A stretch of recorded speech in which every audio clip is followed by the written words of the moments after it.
is called the 25X rule. Now, the 25X rule is really simple. And what that says is you take your monthly expenses and you multiply that by 12. So let's say that your monthly expenses are $5,000. Multiply that by 12, and that equals $60,000 annually in monthly expenses. Now, you want to include everything in this. So all of your monthly expenses, that's your taxes, your insurances, your food, your fun, everything. So the 25X rule says take your annual expenses and multiply that by 25. And that gives you how much money you need to have saved before retiring, okay? So if you've got $60,000 in annual expenses, multiply that by 25, that's $1.5 million that you need saved in retirement investments and retirement savings before retirement. So that's using your monthly expenses. Now for my clients, I like to actually go even deeper or actually even more conservative, and I like to use their annual salary, okay? So this is using expenses. I want to use salary. So let's say we have a single man or a single woman, whatever, and they make $75,000 a year. Multiply that by 25, okay? So 75,000, let me grab my calculator here. 75,000, multiply that by 25. That's $1.8 million. So $1,875,000. And that's how much you want in retirement savings and investments in order to start considering retirement. Now, what I like about the 25X rule is you can use both these rules and you can say somewhere in the middle is where you need to be. Okay, now this is not an all in all because we're going to talk about some more rules of thumb. But the 25X rule gives you a really good way to kind of say, am I on track? Am I getting to where I need to be? Because you might have this amount saved for retirement, but you might be 45 years old. I don't know if $1.8 million at 45 is going to get you to 100, right? There's a lot of things you have to think about when it comes to your retirement savings and investments. But this is a good idea to find out, have I saved enough for retirement? All right, so the other rule of thumb we want to talk about today is called the rule of 200. Now, the rule of 200 is very similar to the 25X rule. And basically what the rule of 200 says is take how much retirement income you want a month. So let's say that you have $4,000 in monthly expenses, but you want another $4,000 on top of that for spending in retirement. So you have $8,000 in a retirement income want. So that's a monthly income number. So you take the $8,000 that you want in retirement income, you multiply that by 200, and that's going to give you $1.6 million. And what that's saying is you want to have $1.6 million in retirement savings if you want $8,000 a month in retirement income. We're also assuming a 6% rate of return on our money that's in the market. Okay, so if we get less than a 6% rate of return, like this money can't sit in the bank and you just pull $8,000 a month off of it. It's got to stay invested, okay? Now let's compare the rule of 200 with the 25X rule. So the 25X rule says take $8,000, right? This is what your retirement income want is. Multiply that by 12. What is that? I got to get my calculator here real quick. 8,000 times 12. That's $96,000 annually, right? So now take your annual expenses, multiply that by 25. So 96,000 times 25, and that's $2.4 million. So the 25X rule says you need at least $2.4 million in retirement savings to retire. The rule of 200 says you need $1.6 million in retirement savings to retire. So you've got to have somewhere in between here in order to say, yeah, I can retire with $8,000 in retirement savings, okay?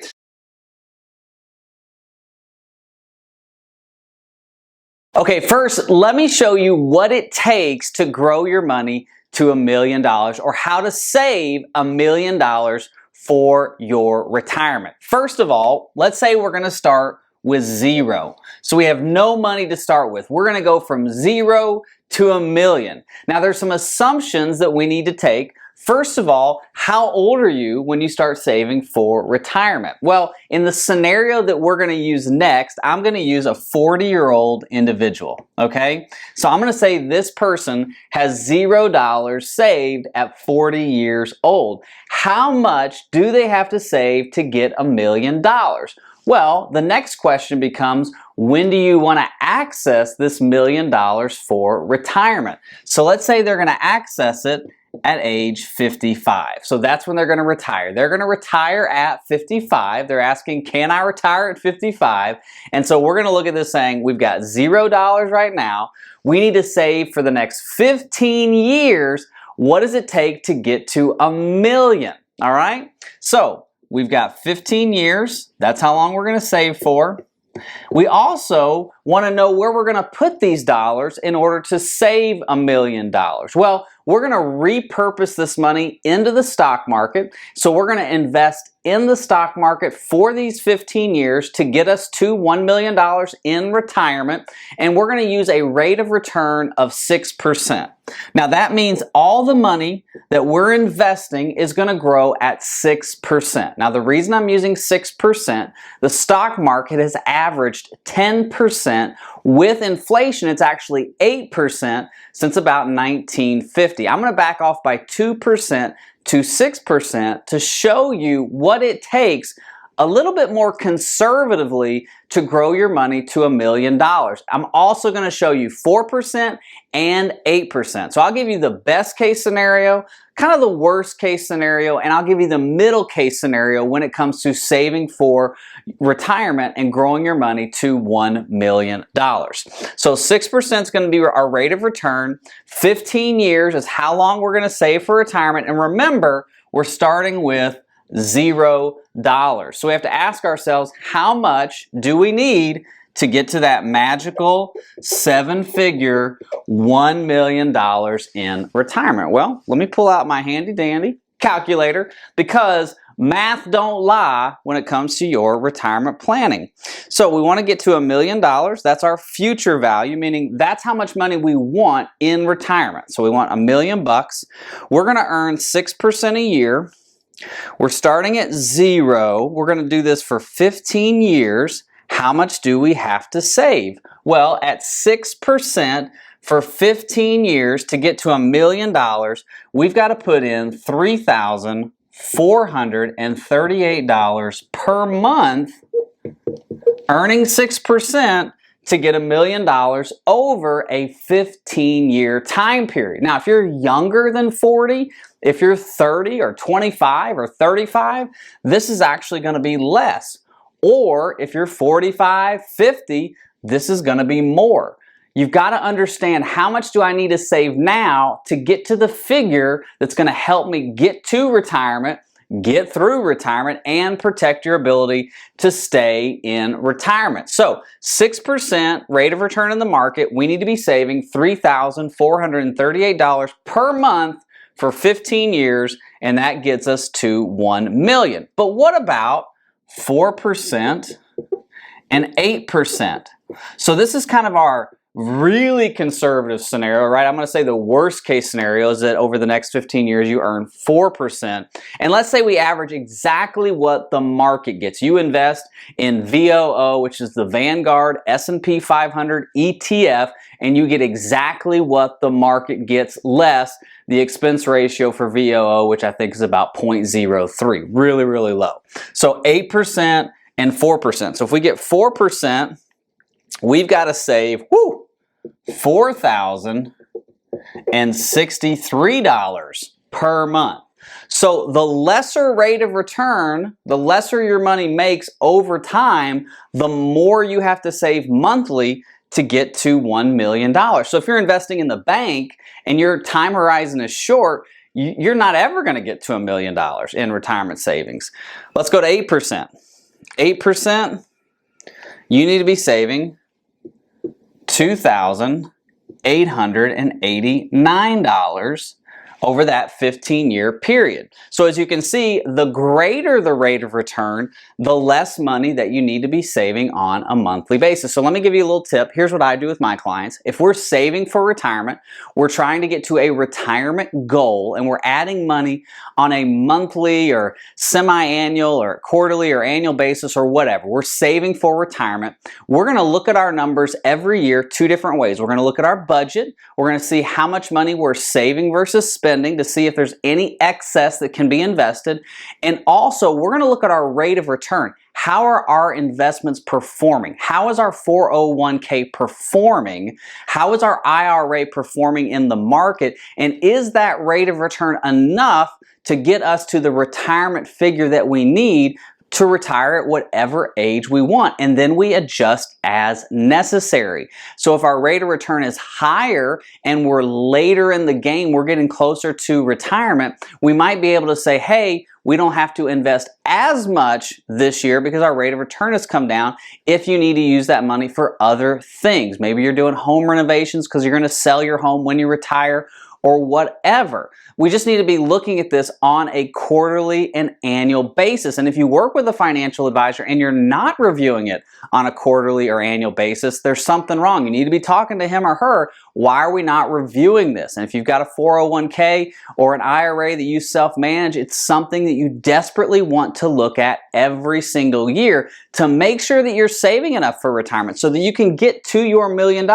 Don't just be throwing a blind dart at it and hope that it's going to hit. You've got to have a plan. We call it a financial EKG. So that's how you save $4 million for 15 years if you're 40.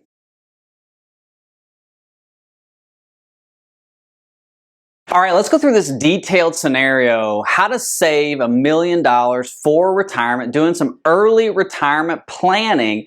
And I want to show you how easy it is for you to just adjust some of your savings rates or your contributions to your 401k, or maybe saving into a freedom bucket. That way you have money that you can touch anytime, and how you can do it to save more for retirement. So let's look at this individual.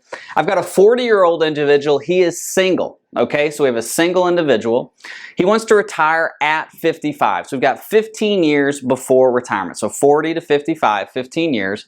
His 401k balance is $32,664. Now that is the median 401k balance in America today. So that's why I use that figure, $32,664 in his 401k. Yours could be higher, yours could be lower, but that's the median. Now his savings outside of his 401k is $25,000, meaning he has money in the bank. That is the median saved for a 40-year-old here in America. So we've got $25,000 in the bank. We've got about $32,600 in a 401k. His expenses are $36,000 annually. Again, that is a figure, an average figure for a single 40-year-old here in America. His contribution is $187 per month, and he has a match of $187 from his company. So $187 and $187 is going into his 401k. So we first need to figure out what's the balance of this 401k going to be when he retires. Now his salary right now is $75,000 a year. That's the average salary for a 40-year-old here in America. So I don't think I wrote that down. So $75,000 is his salary. So we want to go, okay, what's this 401k going to be worth at 55? Because we know the savings is not going to be worth much of anything because it's just getting 0.0 nothing. So whatever's going into your savings is not earning anything. What's going into the 401k is invested in the market, so it is earning a rate of return. Now we're going to use 6%. Again, I'm a little bit conservative when it comes to our rates of return. If we get 8, 9, 10%, Dave Ramsey says 12%. If we get that, we're going to high five and chest bump. But when I'm doing an EKG for someone, when we're planning out retirement dollars, I want to be a little bit more cautious, and I would rather under promise and over deliver than over promise and our whole house is blown down by a hurricane. All right, so 6% is going to be our rate of return in retirement. Remember, our contributions on a monthly basis are $375. So that's what's going into our 401k on a monthly basis. And we're going to do this for 15 years. Now, the assumption that we're making when we're just doing some base case planning is that our salary is not going to change and we're not going to have any bonuses. So again, this is very basic planning, but this is where you start, especially if you're wanting to build your retirement plan. You've got to start at the base. If you build a house, you have a blueprint first. Before you start picking out your fixtures and your curtains and your floors, you got to know where you're going to dig your hole. So, $32,664, 15 years, earning 6%. At the end of 15 years, the 401k would be worth $189,217. This is not enough to retire at 55 years old. That is not enough money to retire at 55. So in this scenario, we've got to look at his budget. We've got to look at all this and say, okay, can we do one of two things? Can we, one, repurpose more money into the 401k, or two, does it make sense to invest outside of the 401k? In his case, he's got a 401k and he has nothing as an investment on the outside. So he doesn't have any kind of non-qualified or a taxable brokerage account. But he is wanting to retire at 55. So if he wants to retire at 55 and we're in this scenario and we're going to look at saying, do we invest in our 401k or outside of our 401k? If taxes aren't an issue, meaning if his taxes are, he's breaking even or he's getting a small refund, then we are probably going to look at investing outside of the 401k at this point. Because if we put the money in the 401k, if it's not a Roth 401k and we retire at 55, first of all, we can use the rule of 55, whether it's a Roth 401k or a traditional 401k. But if it is a traditional 401k, all the money that we pull out of it at age 55 is taxable income. And so what I'd rather do is, if the Roth option is not available here, put the money in what I call a freedom bucket, a taxable brokerage account, just an extra bucket of money where he can pull from it at any time. 50-year-old, 53-year-old, 57, doesn't matter how old you are, and the IRS won't tax you. Now, you will pay taxes on capital gains and interest, but you won't be penalized. Let me say that again. If you put money into a freedom bucket and you pull it out, you won't be penalized, but you will pay taxes on capital gains, dividends, and interest. So let's look at the budget real quick. So let me find my eraser here. So we've got 189 is what we would be at 15 years. So let's erase this. So now we've got to do is budget. So we've got to say, okay, where can we save some more money? So budget, it's not a bad word. So his salary is $75,000 a year. That's his salary, okay? So if we're looking at his budget, $7,500 of this is going to go to taxes. Okay, so that's an annual figure. And the reason we're doing that is because at $75,000, we have the standard deduction for a single individual. So its effective tax rate, he would only pay $7,500 in taxes.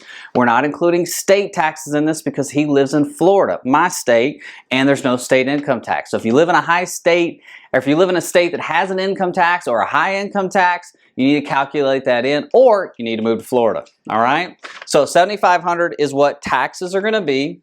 His contribution is $22.44. That's his contribution.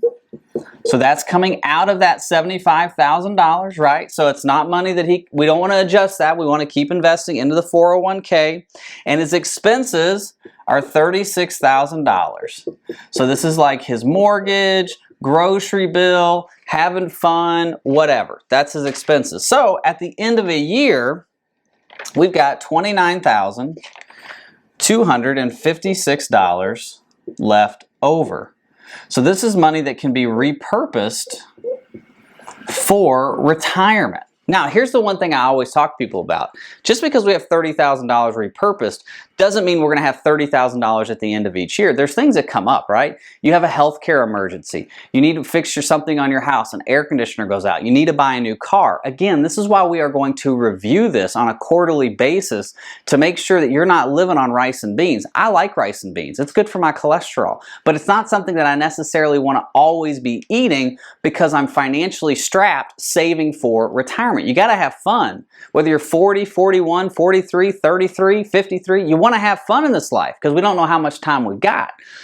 So it's why we need to review this on a quarterly basis. So we've got $29,256 that we can now repurpose for saving in another account for retirement. All right, now we're looking at the scenario. We figured out how much we can save for retirement by doing our budget. We're continuing to invest in our 401k. So let's look at investing outside of the 401k and build our retirement dollars to $1 million. So we're 40 years old. We're going to continue to invest in our 401k. Remember, at the end of 15 years, we'll have about $190,000 in our 401k, continuing to do what we're doing. Now, freedom bucket. We're starting with 0 in the freedom bucket. 6% is going to be our rate of return for the money going into the market. 15 years, $24.38. That's how much we're going to invest per month, $2,438. That can be adjusted up or down. Again, we need to do our quarterly and annual reviews to make sure that that's the number that we want to continue to invest. At the end of 15 years, this individual would have $709,000. You add those two figures together, that's $899,000 saved for retirement at 55. Now, we're not at our $1 million mark yet. We can't do pixie dust, but we're pretty darn close to what we're trying to accomplish. If this gentleman were to work one more year, continuing to invest, let's say 16 years and 16 years, he would have $988,000. And if we did 2 more years of work, we would hit that $1 million mark. We'd actually be at $1,084,000. So again, when we're looking at retirement planning, when we're doing retirement scenarios, when we're running financial EKGs for clients, which you need a financial EKG to make sure that you can get to retirement, you can get through retirement, and you can protect your ability to stay in retirement. We want to look at all the different scenarios. What if I need to work a couple extra years to make sure I don't retire at the wrong time? That's why you need a financial EKG. You don't want to retire and have to go back to work. So in this case, if he works for an extra year or two, he gets to that $1 million mark. Now, obviously, we don't know what his retirement expenses are going to be. That's another video. But this is how you save money for retirement and you get to that $1 million mark. I hope this has helped. God bless. Bye-bye.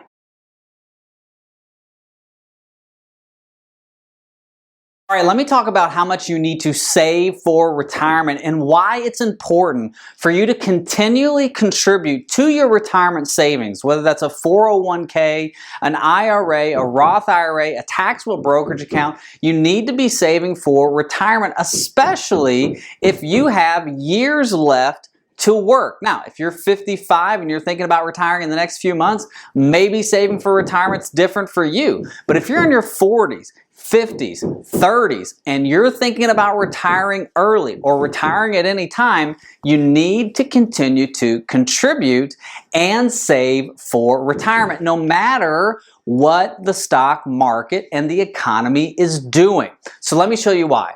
So we've got 3 different scenarios here. And the 15, the 10, and the 5% that you see at the top, that is our contribution. So we're going to contribute 15%, we're going to contribute 10%, and we're going to contribute 5%. And we're going to assume that this individual has $50,000 saved for retirement. And we're going to say this individual is 30 years old. So we're going to save from 30 to 60. So for 30 years, and I'm going to show you the difference in the values contributing 5, 10, and 15%, and why it's so important to be consistent in your retirement savings and in your contributions. So we're going to go to 60. Now we're going to make some assumptions. The first assumption we're going to make is we're going to use the average annual income for a 30-year-old today, which is about $55,000. So we're going to use the contributions based off of that income value. So for 15%, 10%, and 5%, we're going to contribute $7,500 annually, okay, or monthly, however you want to break it down, for 30 years. Our income's not going to change, so it's going to be the same income for 30 years. But we're going to contribute $7,500 every year consistently. On the 10%, that's $5,000. And on the 5%, it's $2,500. And we're going to do this every year for 30 years. Now, our rate of return, the money in the market, is going to earn 6%. So we're going to assume a 6% rate of return over the long term. Now, the reason I'm doing 6% is because the stock market has averaged 8% since the 1950s. It's averaged about 10% if you go back farther than that to like the 1880s, 1890s. But I'm going to go 6%. I'm going to be super conservative on our growth. Obviously at 30, you're trying to grow your money as much as possible. You want to invest in good, passive S&P 500 index funds offered by Vanguard, Fidelity, Charles Schwab, whoever. If it's in your 401k, that's in there as well. So you want to be trying to grow this money as much as possible. As you get closer to 60, as you get closer to that quitting time, then you have to rebalance into a little bit being more conservative, which is why we're going to do 6% instead of saying we're going to get 8 and 9% for the next 30 years. So here's what we've got. 15%, 10%, and a 5% contribution over 30 years. Let's start at the 5%. Let's start at the low end. On the 5% contribution for 30 years, you would have $484,000 at the end of 30 years. So you're starting with $50,000 in retirement savings. You contribute $2,500 every year for 30 years. You have $484,000. Is that enough to retire at 60? Probably not, right? Probably not. Now, on the 10% level, you have $682,000. So $5,000 every year for 30 years, $682,000.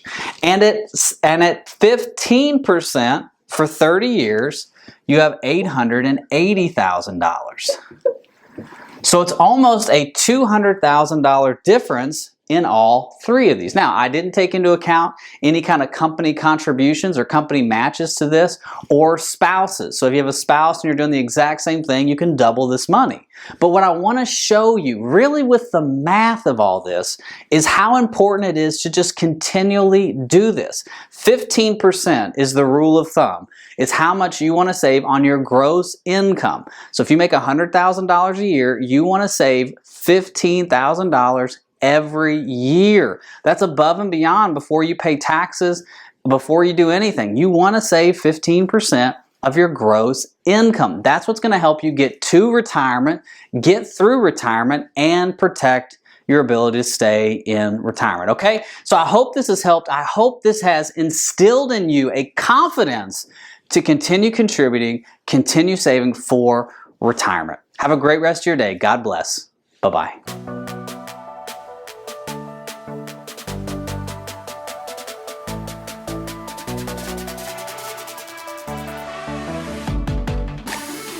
$50-15-5 savings rule. Now this will help you save for retirement and save for an emergency fund, pay your taxes, and pay off debt. So let's look at this. So the 50-15-5 rule, lots of fives. 50% of your check goes to expenses. So your expenses are your utilities, your food, your gas, your diapers, expenses, things that you cannot live without. Fidelity calls these must-have expenses. So 50% of your check goes to must-have expenses. 15% of your check goes towards retirement savings. Remember, we want to save 15 to 20% of our gross income. So 15% of this rule is going to retirement savings, and 5% goes into your emergency fund. So this is your savings account. We're trying to build up our emergency fund. Now listen, the rule of thumb for emergency funds is this. If you are single and working, you want at least 6 months of your must-have expenses saved for emergency purposes. If you're married and both spouses are working, the rule of thumb says you only need 3 months of expenses in your emergency fund. If you're married and one spouse stays home with the kids, revert back to the 6 months savings in emergency funds. Now, what I like and what I tell my clients is I would rather have a year's worth of savings or for emergencies. So a year's worth of emergency funds set aside in savings, all right? Now, 50 plus 15 plus 5, what is 65? It's only 70. So what happens to the other 30%? Glad you asked. Don't leave the comment. I'm glad you asked. So $5,000 is our check, right? That's our monthly paycheck. So 50% of that, or $2,500, is going to our must-have expenses, right? Got to put diapers on them babies. I got 3 of them. 15% of that $5,000 or $750 is going to retirement savings, 401ks, IRAs, Roth IRAs, whatever.